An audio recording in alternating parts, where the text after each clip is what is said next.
नमस्कार, मैं हूं गौरव श्रीवास्तव और हमारे खास कार्यक्रम देश के मुखिया कौन में आप सभी का बहुत बहुत स्वागत है। आज जो चर्चा करने वाले हैं वो ऐसी लोकसभा सीट की चर्चा करने वाले हैं जो पश्चिमी की यूपी की लोकसभा सीट है।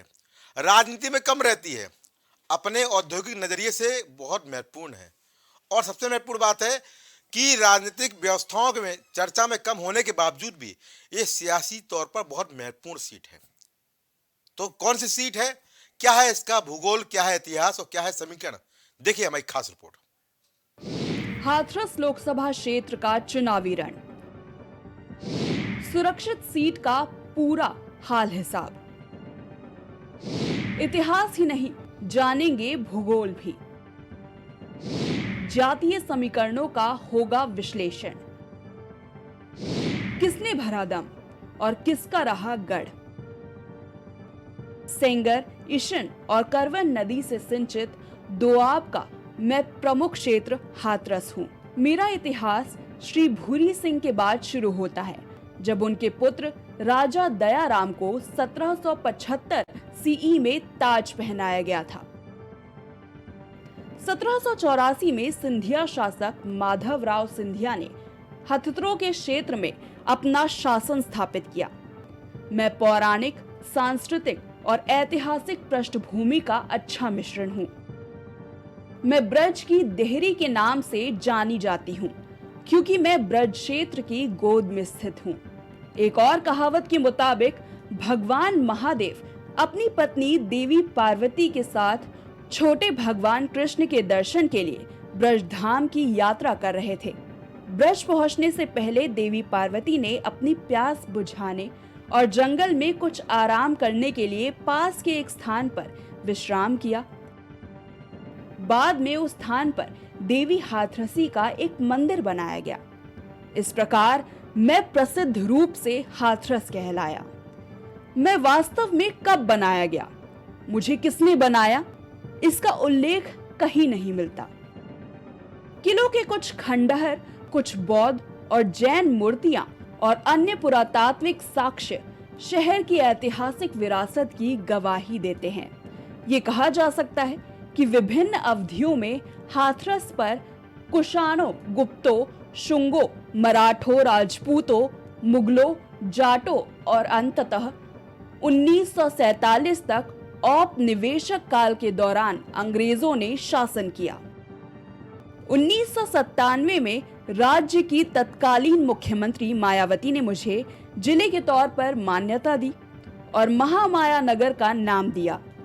नए जिले का निर्माण अलीगढ़, मथुरा और आगरा जिलों की तहसीलों को मिलाकर किया गया था। मैं हींग, घी, होली के रंग और कपास उत्पादन के लिए मशहूर हूँ।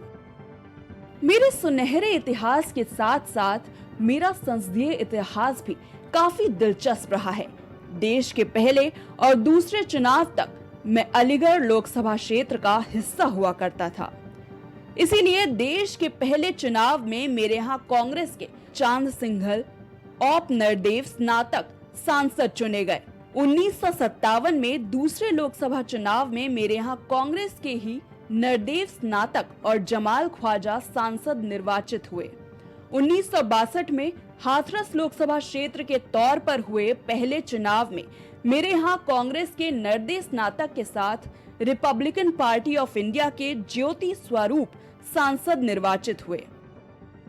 1967 में नरदेव स्नातक मेरे यहाँ से चौथी बार सांसद चुने गए। मैं 1971 तक कांग्रेस का गढ़ बना रहा। 1971 के लोकसभा चुनाव में मेरे यहाँ कांग्रेस ने 5वीं बार जीत हासिल की। 1971 में मेरे यहाँ कांग्रेस के टिकट पर चंद्रपाल शैलानी सांसद चुने गए।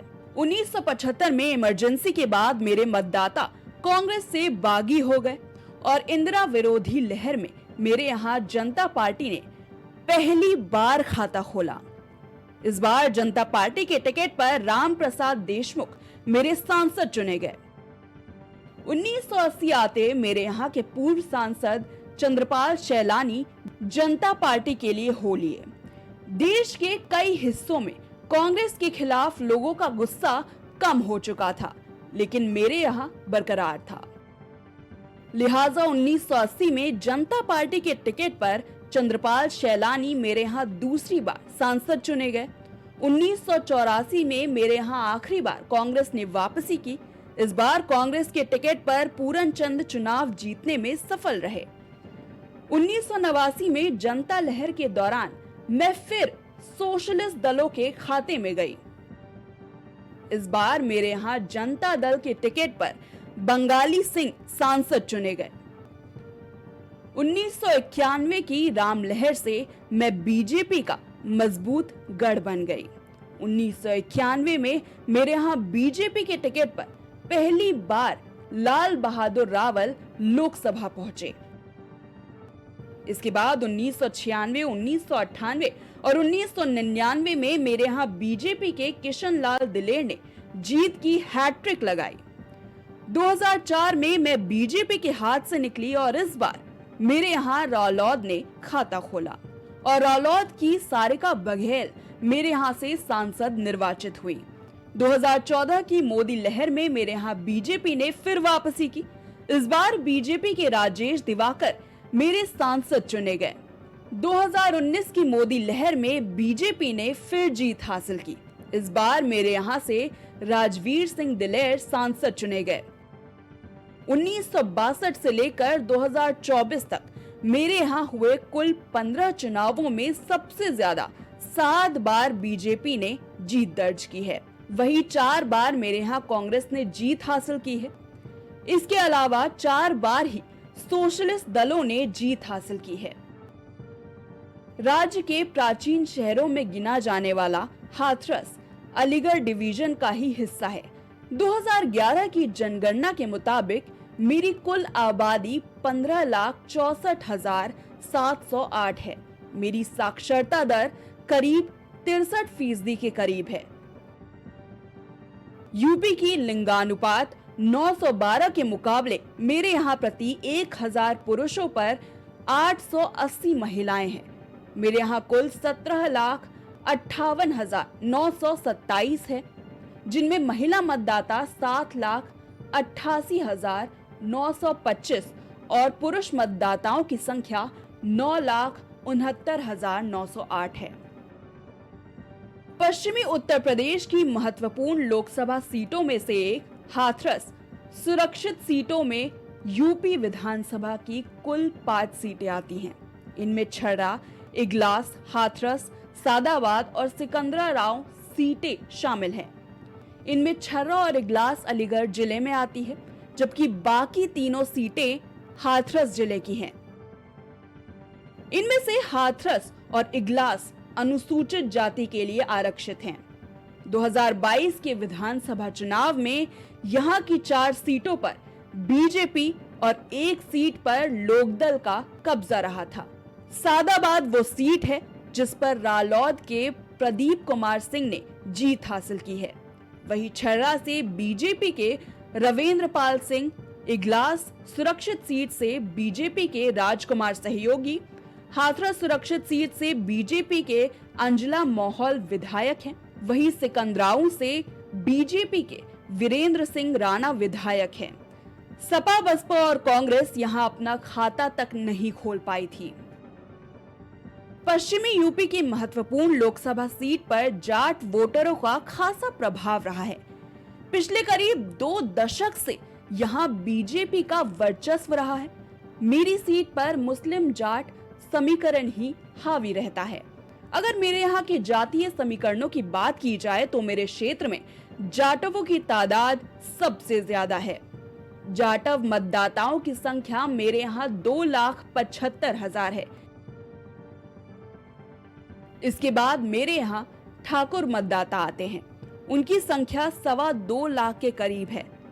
ठाकुरों के बाद मेरे यहाँ जाट मतदाता हैं जो 1,80,000 के करीब है। इसके बाद ब्राह्मण मतदाता मेरे यहाँ करीब 1,55,000 है। ब्राह्मणों के बाद मेरे यहाँ मुस्लिम मतदाता है जिनकी तादाद करीब 1,45,000 है। इसके बाद मेरे यहाँ वैश्य मतदाता है जिनकी तादाद 1,25,000 के करीब है। धनगर और यादव वोटर्स की संख्या मेरे यहाँ 1-1 लाख के करीब है। धोबी मतदाता भी मेरे यहाँ अच्छी खासी संख्या में है। उनकी संख्या 80,000 के करीब है। कोरी मतदाता मेरे यहाँ 85,000, वाल्मीकि 40,000 है। इसके अलावा कुशवाहा 60,000, अहेरिया 30,000 और अन्य जातियों के वोटर करीब 1,13,000 है। वैसे मेरी सीट पर जातीय समीकरण मायने नहीं रखते। यहाँ सिर्फ लहर का ही असर होता है। यही वजह है कि राम और मोदी लहर में मेरे यहाँ सबसे ज्यादा 7 बार बीजेपी ने बाजी मारी है। जाट और मुस्लिम मतदाताओं के समीकरण से एक बार रालोद भी यहाँ अपना खाता खोल चुकी है, लेकिन सपा और बसपा के पक्ष में मेरे यहाँ कभी समीकरण नहीं बैठे हैं। यही वजह है कि दोनों दल कभी भी हमारे यहाँ जीत नहीं सके हैं। फिलहाल मेरे यहाँ 2014 से बीजेपी का कब्जा है। 1991 से 2019 के बीच सिर्फ 2009 में ही यहाँ बीजेपी कामयाब नहीं हुई है। इससे साफ जाहिर है कि मैं बीजेपी का कितना मजबूत गढ़ हूँ। 2014 की मोदी लहर के असर में मेरे यहाँ बीजेपी ने वापसी की थी। इस चुनाव में मेरे यहाँ बीजेपी के टिकट पर राजेश दिवाकर ने भगवा परचम लहराया था। इस चुनाव में उन्हें 5 लाख कुल मतदान का 52%। वही दूसरे नंबर पर बसपा रही थी, जिसके उम्मीदवार मनोज कुमार सोनी को 2,17,891 वोट मिले थे। उनका वोट शेयर 21% के करीब रहा था। इस तरह वो 3.25 लाख वोटों से चुनाव हारे थे। तीसरे नंबर पर सपा के रामजी लाल सुमन रहे थे।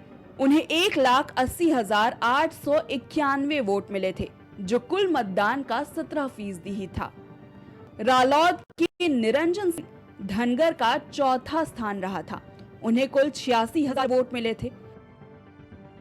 2019 में सपा बसपा और रालोद गठबंधन की वजह से बीजेपी के सामने चुनौती बढ़ी तो बीजेपी ने अपने सीटिंग एमपी का टिकट काटकर राजवीर दिलेर को उम्मीदवार बनाया।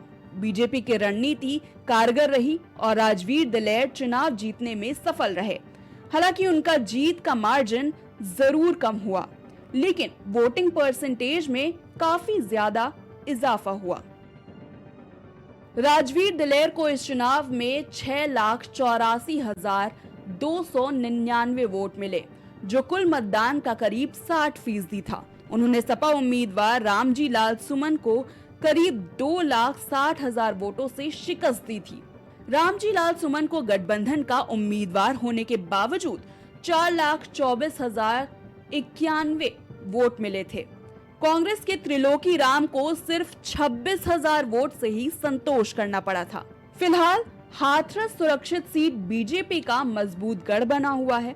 चुनौती विरोधी दलों के सामने ही है कि वो बीजेपी के इस किले को कैसे ध्वस्त करेंगे। सपा बसपा और रालोद का गठबंधन भी बीजेपी को यहां से हिला नहीं सका है। अब देखना यह है कि इस चुनाव में वो किस रणनीति के साथ उतरकर यहां जीत हासिल करते हैं। Bureau report, prime TV. तो इस कार्यक्रम में हमने हाथरस लोकसभा सीट का इतिहास, भूगोल और समीकरण जाना। कौन वहां अब तक जीता है, किसकी परंपरा रही है और क्या वहां का समीकरण बताता है कि आने वाले चुनाव में क्या कुछ होने वाला है। 24 चुनाव बड़ा महत्वपूर्ण चुनाव है। उस चुनाव में हाथरस में क्या होगा वो समय बताएगा। पर एक बात तो स्पष्ट है कि चर्चा में रहने वाली सीट हमेशा से ही महत्वपूर्ण सीटों में शुमार रही है। अपने औद्योगिक रूप के लिए, अपने उत्पाद के लिए, अपनी विशेषता के लिए, अपने नाम के लिए। तो अभी के इस कार्यक्रम में इतना ही। अगली बार फिर किसी नए लोकसभा सीट के साथ होगी मुलाकात।